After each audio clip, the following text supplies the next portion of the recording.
Christian Baptist society ಪರವಾಗಿ ನಿಮ್ಮೆಲ್ಲರನ್ನು ವಂದಿಸ್ತೇನೆ.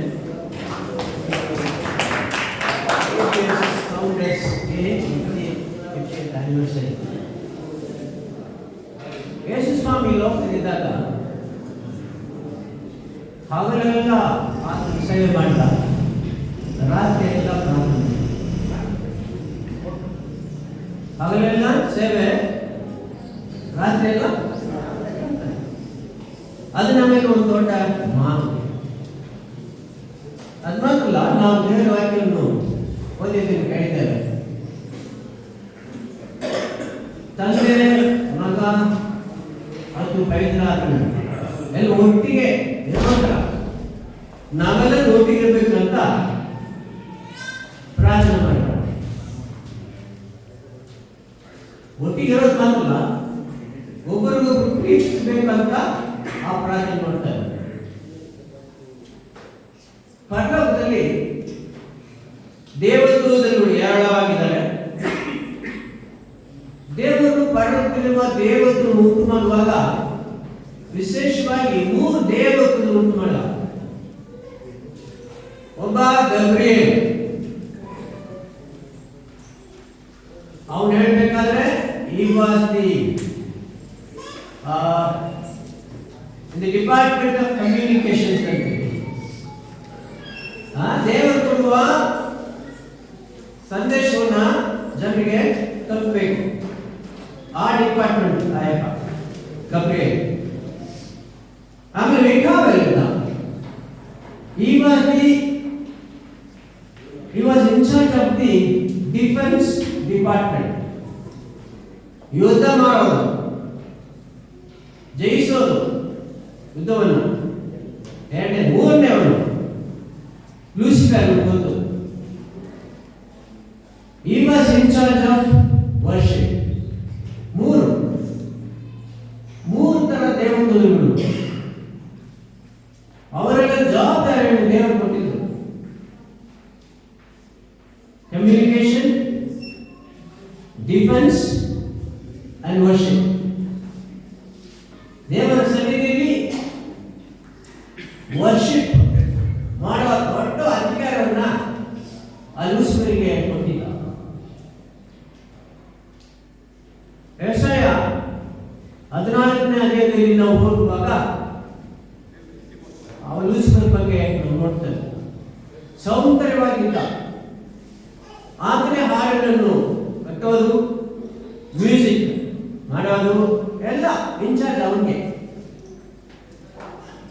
ಆದರೆ ಅವನಿಗೆ ಒಂದು ಆಸೆ ಬಂತು, ನಾನು ಯಾಕೆ ದೇವರ ಸ್ಥಾನಕ್ಕೆ ಬರಬಾರದು?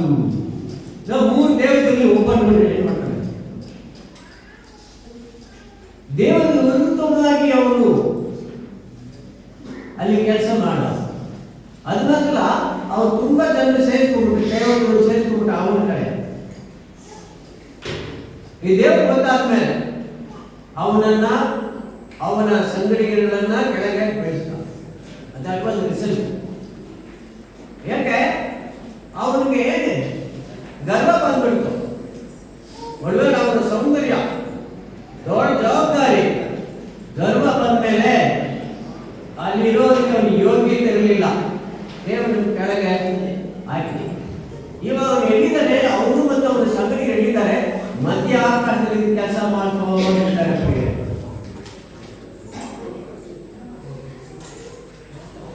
ನಾವು ಹೇಳ್ತೀವಿ ಪರಲೋಕ, ಆಮೇಲೆ ಮಧ್ಯದಲ್ಲಿ ಆಕಾಶ, ಆಮೇಲೆ ಇನ್ನೊಂದು ಆಕಾಶ, 3 ಹೆವನ್ಸ್ ಅಂತ ಹೇಳ್ತೀವಿ ನಾವು. ಅದರಿಂದ ಮೇಲಿಂದ ಅವನು ಕೆಳಗೆ ಬಿದ್ದ, ಇವಾಗ ಮಧ್ಯ ಆಕಾಶದ ಕೆಲಸ ಮಾಡ್ತಾ ಇದ್ದಾನೆ. ಏನ್ ಮಾಡ್ಬೇಕು, ಅವರಿಗೆ ಜನರನ್ನು ಮಾಡಬೇಕು ಅಂತ ಅವನಿಗೆ ಎಲ್ಲ ಕೇಳಿಸ್ಬೇಕು. ಅವನು ಆ ತರ ಬಿದ್ದ. ಆಮೇಲೆ ಏನೇನು ತೋಟಕ್ಕೆ ಬರೋಣ, ದೇವರು ಒಳ್ಳೆ ತೋಟ ಉಂಟು ಮಾಡಿದ್ರು. ಯಾರಿಗಾಗಿ? ಮನುಷ್ಯರಿಗಾಗಿ. ಆದಾಮ, ಅವ್ವ, ಆಮೇಲೆ ದೇವರು, 3 ಜನ ಒಟ್ಟಿಗೆ ಇದ್ರು. ಒಬ್ಬರು ಪ್ರೀತಿಸ್ತಾ ಇದ್ರು, ಅನ್ಯಾಯವಾಗಿದ್ರು. ಇದನ್ನು ನೋಡ್ದ ಸೈತನ್ ಏನ್ ಮಾಡ್ದ, ನಮ್ಮ ಆಗಿ ಮುಖಾಂತರ ಬಂದು ಮಾತಾಡಿದ. ಅವರ ಒಟ್ಟಾಗಿರೋದನ್ನ ಅವನು ಬೇರೆ ಮಾಡಿದ. ಸೈತಾನ್ ಎಲ್ಲಿ ಹೋದ್ರು ಬೇರೆ ಮಾಡೋದೇ ಕೆಲಸ ಅವನಿಗೆ. ಆದ್ರೆ ಯೇಸುಸ್ವಾಮಿ ಪ್ರಾರ್ಥನೆ ಮಾಡಿದಾಗ, ನನ್ನ ದೇವರೇ, ನಾವೆಲ್ಲರೂ ಹೇಗೆ ಒಟ್ಟಾಗಿದ್ದೀವಿ ಆ ಥರ ಎಲ್ಲರೂ ಒಟ್ಟಾಗಿರ್ಬೇಕು, ಒಬ್ಬರನ್ನು ಪ್ರೀತಿಸಬೇಕು ಅಂತ ಪ್ರಾರ್ಥನೆ ಮಾಡ. ನಾವು ಹೇಗಿದ್ದೀವಿ? ಸೈತಾನ ನಮ್ಮನ್ನು ಉಪಯೋಗಿಸ್ತಾನ.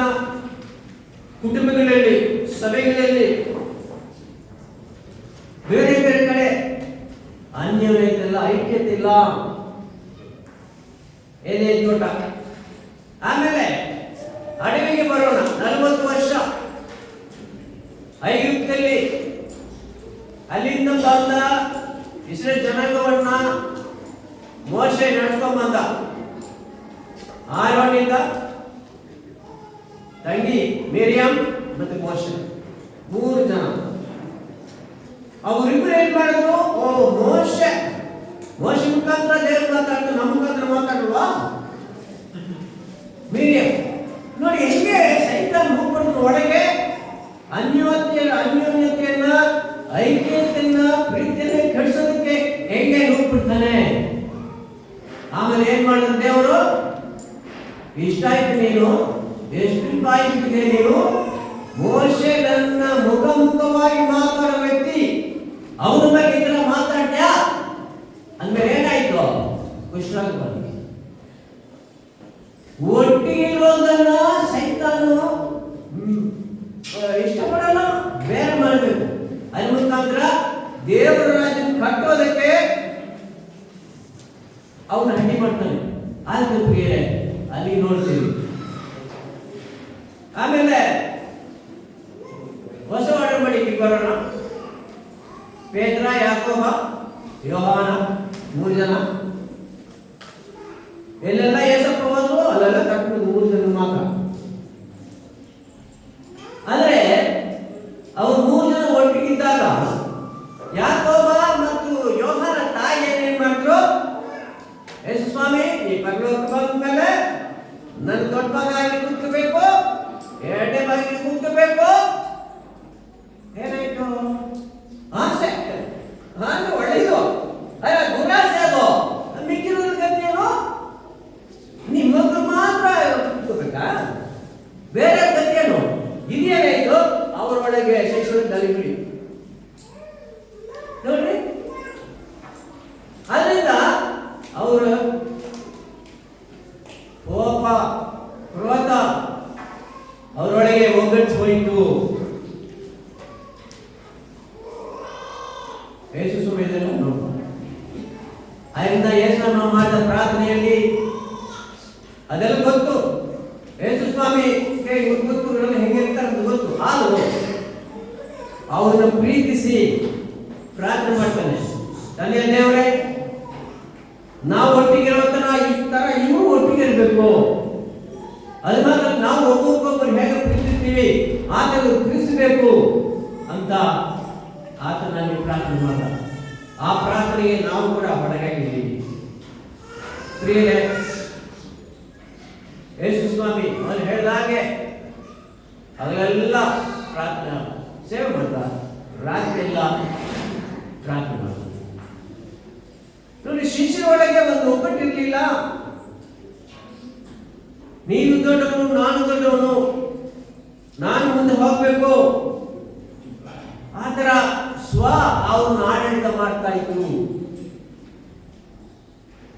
ಆದ್ರೆ ಕೊನೆಗೆ ನಾವು ನೋಡ್ತೇವೆ ಅಪೊಸ್ತಲರ ಕೃತ್ಯಗಳಲ್ಲಿ 2ನೇ ಅಧ್ಯಾಯದಲ್ಲಿ ಯೇಸು ಹೇಳ್ದ, ನೀವು ಜೆರುಸಲೇಮ್ ಬಿಟ್ಟು ಎಲ್ಲಿ ಹೋಗ್ಬಾರ್ದು, ನೀವು ಹೋಗ್ಬಾರ್ದು, ಅಲ್ಲೇ ಇರಬೇಕು. ನಾನು ಹೋಗಿ ಏನ್ ಮಾಡ್ತೀನಿ? ಪವಿತ್ರಾತ್ಮನ ಕಳಿಸ್ಕೊಡ್ತೀನಿ. ಯಾಕೆ? ಅವನು ಏನ್ ಮಾಡ್ತಾನೆ? ನಿಮ್ಮೆಲ್ಲ ಒಟ್ಟಿಗೆ ಸೇರಿಸ್ತಾನೆ. ಒಟ್ಟಿಗೆ ಸೇರಿಸೋ ಕೆಲಸ ಯಾರು ಮಾಡೋದು? ಪವಿತ್ರಾತ್ಮನು. ಸೈತಾನು ಏನ್ ಮಾಡ್ತಾನ? ಬೇರೆ ಮಾಡ್ತಾನೆ. ಪರಲೋಕದಲ್ಲಿ ಮಾಡ್ದ, ಏನೇ ತೋಟದಲ್ಲಿ ಮಾಡ್ದ, ಅಡವಿಯಲ್ಲಿ ಮಾಡ್ದ. ಅಲ್ಲಿ ಯೇಸು ಸ್ವಾಮಿ ಸೇವೆ ಮಾಡಿಬಿಟ್ನ ಎಲ್ಲ. ಆದ್ರೆ ಯೇಸು ಸ್ವಾಮಿ ಜಯಶಾಲಿಯಾಗಿ ಆತನು ಶಿಲುಬೆಗೆ ತನ್ನನ್ನು ಒಪ್ಪಿಕೊಂಡು ರಕ್ತವನ್ನು ಚೆಲ್ಲಿ ಸತ್ತು ಎದ್ದು ಬಂದು ಆತನು ಪರಲೋಕಕ್ಕೆ ಹೋಗಿ ಅಲ್ಲಿಂದ ತನ್ನ ಆತ್ಮನ್ನು ಕಳಿಸ್ಕೊಡ್ತಾನೆ. ಅವಾಗ ಈ ಜನ ಏನ್ ಮಾಡಿದ್ರು? 10 ದಿವಸ ಆ ಮಾನಿ ಮನೆಯಲ್ಲಿ 120 ಜನ ಎಲ್ಲ ಕಾಯ್ತಾ ಇದ್ರು, ಪವಿತ್ರ ಆತ್ಮ ನನ್ನ ಮೇಲೆ ಮಾಡಬೇಕು ಅಂತ. ಅಲ್ಲೇ 10 ದಿವಸ ಏನ್ ಮಾಡ್ತಿದ್ರು? ಅವರು ಪ್ರಾರ್ಥನೆ ಮಾಡ್ತಾ ಇದ್ರು. ಆದ್ರೆ ಒಬ್ಬರಿಗೊಬ್ಬರು ಪಾಪಗಳನ್ನು ಅರಿಕೆ ಮಾಡಿ, ದೇವರ ಹತ್ರ ಅರಿಕೆ ಮಾಡಿ, ಒಬ್ಬರಿಗೊಬ್ಬರು ಸರಿಪಡಿಸಿಕೊಂಡು ತಯಾರಾಗಿದ್ದಾಗ ಮಾತ್ರ ಪವಿತ್ರಾತ್ಮ ಬಂದ. ಒಂದು ವೇಳೆ ಯೋಹಾನ ಮತ್ತು ಯಾಕೋಬ ಅವರಿಬ್ಬರ ತಾಯಿ ಹೇಳಿರ್ಬೇಕು ಆ ಮಗುಲಿ, ನಾನು ಮಾಡಿದ ತಪ್ಪಾಯ್ತು, ಸ್ವಾಮಿ ಪರಲೋಕಕ್ಕೆ ಬಂದಾಗ ಬಲೆಗಳೊಬ್ಬ ಕೂತ್ಕೋಬೇಕು, ಎಡೆಗಳೇ ಕೂತ್ಕೋಬೇಕಂತ ನಾನು ಕೇಳಿದೆ. ಅದರ ಮುಖಾಂತರ ನಿಮ್ಮೆಲ್ಲರ ಒಳಗೆ ಏನಾಯ್ತು? ಒಬ್ರಿಗೊಬ್ಬರಿಗೆ ಒಗ್ಗಟ್ಟು ಹೋಯಿತು, ಕೋಪ ಕ್ರೋಧ ಎಲ್ಲ ಬಂತು. ಕಾರಣ ನಾನೇ, ದಯವಿಟ್ಟು ನನಗೆ ಕ್ಷಮಿಸಿರಿ. ಪಾಪರಿಗೆ ಒಂದು ಪಾತ್ರೆಯಲ್ಲಿ ಪಾತ್ರೆ ತುಂಬಬೇಕಾದ್ರೆ ಪಾತ್ರೆ ಖಾಲಿ ಆಗಿರ್ಬೇಕು. ಅದ್ರಲ್ಲಿ ಏನಾಗಿದ್ರೆ ಅದು ಏನು ತುಂಬಕ್ಕಿಲ್ಲ, ಎಲ್ಲ ಬೆಸ್ಕೊಂಡ್ಬಿಡ್ತದೆ. ಅದರಿಂದ ಪಾತ್ರೆ ಕ್ಲೀನ್ ಆಗಿರ್ಬೇಕು. ಆಮೇಲೆ ಅದರಲ್ಲಿ ಏನು ಇರಬಾರ್ದು.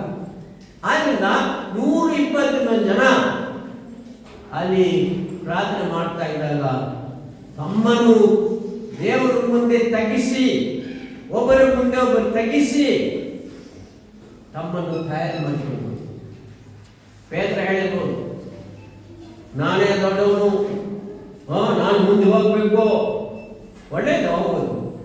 ಆದರೆ ನೀವು ಮಿಕ್ಕಿರೋಲ್ಲ, ಅವ್ರು ಸೇರಿಸ್ಕೊಂಡು ಹೋಗ್ಬೇಕು. ಆದರೆ ಪೇತ್ರ ಒಂದು ಮಾಡಿದ್ರು, ಸ್ವಾಮಿಗೆ ಪಕ್ಕಕ್ಕೆ ಹೋದ್ಮೇಲೆ ಪುನರ್ತ ಹೊಂದಿದ ಮೇಲೆ ಅವ್ರು ಏನ್ ಹೇಳಿದ್ರು? ನಾನು ಮೀನು ಹಿಡಿಕ ಹೋಗ್ತೀನಪ್ಪ. ಅದನ್ನು ಕರೆದ ಮೀನು ಹಿಡಿಯೋದಕ್ಕೆ ಹೌದು ಒಂದಾದ ಮಾಡ್ತಾ ಇದ್ದೀನಿ. ಆದರೆ ಜನರನ್ನು ಹಿಡಿಬೇಕು, ಅದಕ್ಕೋಸ್ಕರ ನಿನ್ನನ್ನು ಆರಿಸ್ಕೊಂಡಿದ್ದೀನಿ, ನಾನು ಹಿಂಬಾಲಿಸು ಅಂತ ಹೇಳ್ದ. ಅಲ್ಲಿ ಇವರು ವಾಪಸ್ ಹೋದ್ರೆ ಯಾವಾಗ ಪವಿತ್ರಾತ್ಮನ ಅಭಿಷೇಕ ಇಲ್ಲಿಂದ ಅವನಿಗೆ ಆದ್ರಿಂದ ಆ ಥರ ಮಾಡಿದ್ರು. ಆದರೆ 120 ಜನ ಅಲ್ಲಿ ಪ್ರಾರ್ಥನೆ ಮಾಡ್ತಿದ್ದಾಗ ತಮ್ಮನ್ನು ದೇವರ ಮುಂದೆ ಒಬ್ಬರ ಮುಂದೆ ಒಬ್ಬರು ತಗ್ಗಿಸಿಕೊಂಡು ತನ್ನ ಹೃದಯವನ್ನು ಕ್ಲೀನ್ ಮಾಡಿದಾಗ ಪವಿತ್ರಾತ್ಮನು ಬಂದ. ಆಮೇಲೆ ನಮ್ಗೆ ಗೊತ್ತು, ಪೇತ್ರ ಪ್ರಸಂಗ ಮಾಡಿದ 3,000 ಜನ ಯೇಸುವಿಗೆ ಕರೆತಿದ್ರು. ಯಾಕೆ? ಪವಿತ್ರಾತ್ಮ ಮಾಡಿದ ಕೆಲಸ. ಅವನು ಮಾಡಿದ ಕೆಲಸ ಅಲ್ಲ, ಅವನು ಬಾಯಿ ಕೊಟ್ಟ, ದೇವರು ಹೃದಯ ಕೊಟ್ಟ, ಬಾಯಿ ಕೊಟ್ಟ. ಆದರೆ ದೇವರು ಮಾಡಿದ್ರು 5,000 ಜನ ಒಂದು ದಿವಸ ಯೇಸುವನ್ನು ಸ್ವೀಕಾರ ಮಾಡಿಬಿಟ್ರು. ಯೇಸುವನ್ನು ಪ್ರಿಯರೇ, ಒಂದೇ ಒಂದು ಹೇಳಿ ಮುಗಿಸ್ಬಿಡ್ತೀನಿ. ನಮ್ಮಲ್ಲಿರುವ ಕೊರತೆ ಅನ್ನೋ ಏನ್ ಗೊತ್ತಾ?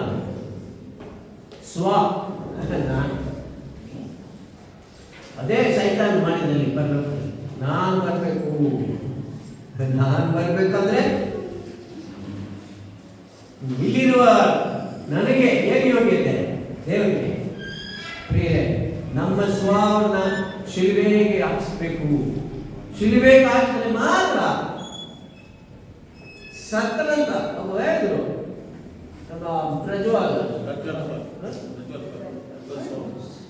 ಸಾಯ್ಬೇಕು.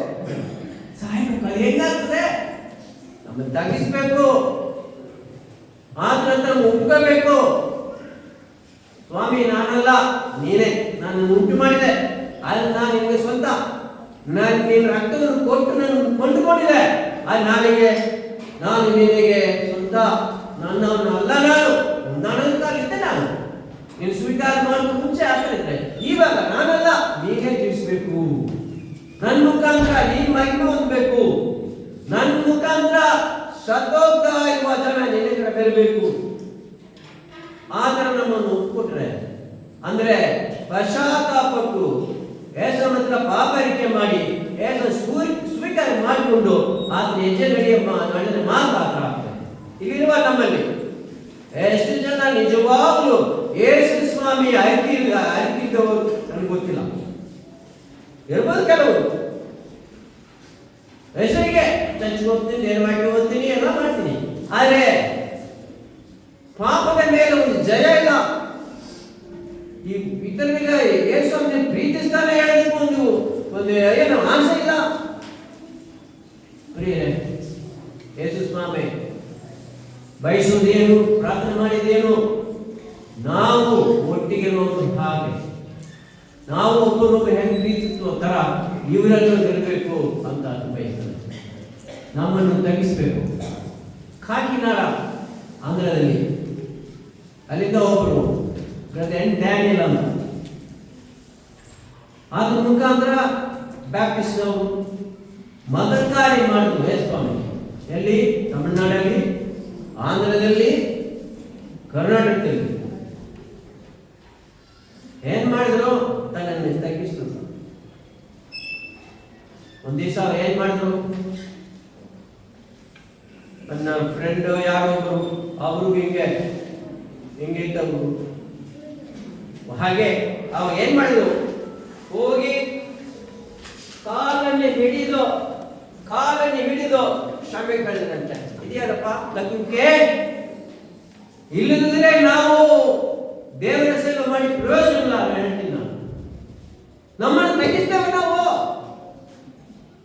ಶಿಲ್ವೆ ತನಕ ಯೇಸುವನ್ನು ತಾನೇ ತಗ್ಗಿಸಿದ. ಒಬ್ಬರಿಗೊಬ್ಬರು ಒಗ್ಗಟ್ಟಿಲ್ಲ. ಪ್ರಿಯರೇ, ಮೊದಲೇ ಪ್ರಜೋತ್ಸವ ಮುಖಾಂತರ ಸ್ವಲ್ಪ ಮಾತ್ರ ಹೇಳ್ಬಿಟ್ರೆ ನಮಗೆ ಹೆಂಗಿರ್ತೀವಿ ನಾವು, ಏನ್ ಮಾಡ್ತೀವಿ? ಹೇಳಿದಾಗ ಭಯ ನಾನು ಹೇಳಲ್ಲ. ನಮ್ಮ ಚರ್ಚೆಗೆ ನಮ್ಮ ದೇವರು ಯಾರು? ನಾವು ದೇವರು ಅಂತ ಹೇಳ್ತೀವಿ. ಆದ್ರೆ ಆಚೆ ಹೋದ್ರೆ ದೇವರಂದ್ರೆ ಆಂಜನೇಯ, ಸರಸ್ವತಿ. ಆದ್ರೆ ಪಬ್ಲಿಕ್ ಹೇಳ್ಬೇಕು, ಏಸು ಅಂತ ಹೇಳ್ಬೇಕು. ಹೇಳಲ್ಲ ಹೌದಾ? ಏಸು ಅಂದ್ರೆ ದೆವ್ವ ನಡೀತದೆ ನಮ್ಗೆ ಗೊತ್ತು. ನೋಡಿ, ನಾನು ಎಲ್ಲೋದಿದ್ರು ಒಂದು ಪುಸ್ತಕ ಇಟ್ಕೊಂಡಿದ್ದೀನಿ. ಹಲೋ, ಕೊಡಬೇಕು. ನಾವೆಲ್ಲರೂ ಸೇವೆ ಮಾಡ್ಬೋದು. ಏನ್ ಸೇವೆ? ಯೇಸು ಸ್ವಾಮಿ ನನ್ನನ್ನು ಪ್ರೀತಿಸ್ತಾನೆ. ಯೇಸು ಸ್ವಾಮಿ ಎತ್ತುವಾಗ ಆತ ಎಲ್ಲ ಕಳ್ಕೋತಾನಂತೆ. ಅದು ಮಾಡ್ತೇವೆ ನಾವು. ಇಲ್ಲಿರುವ ಪ್ರತಿಯೊಬ್ಬರ ಮೇಲೆ ಜವಾಬ್ದಾರಿ. ಯಾರ ಜವಾಬ್ದಾರಿ? ಯೇಸು ನಂಬಿ ಸ್ವೀಕಾರ ಮಾಡಿಕೊಂಡಿದ್ರೆ ಮಾತ್ರ ಪವಿತ್ರಾತ್ಮನ ಒಂದು ಅಭಿಷೇಕ ಸಿಗುತ್ತೆ ಪ್ರತಿ ದಿವಸ. ಹೆಂಗೆ? ದೇವರ ವಾಕ್ಯ ಓದಿ ಧ್ಯಾನ ಮಾಡಿ ಆತನ ನಡೆಯುವಾಗ, ಪ್ರತಿ ದಿವಸ ಆತನ ಬರುವಾಗ ಪವಿತ್ರಾತ್ಮ ತುಂಬಿಸ್ತಾನೆ, ನಮ್ಮನ್ನು ಉಪಯೋಗಿಸ್ತಾನೆ. ಆತನಿಗೆ ಮಹಿಮೆ.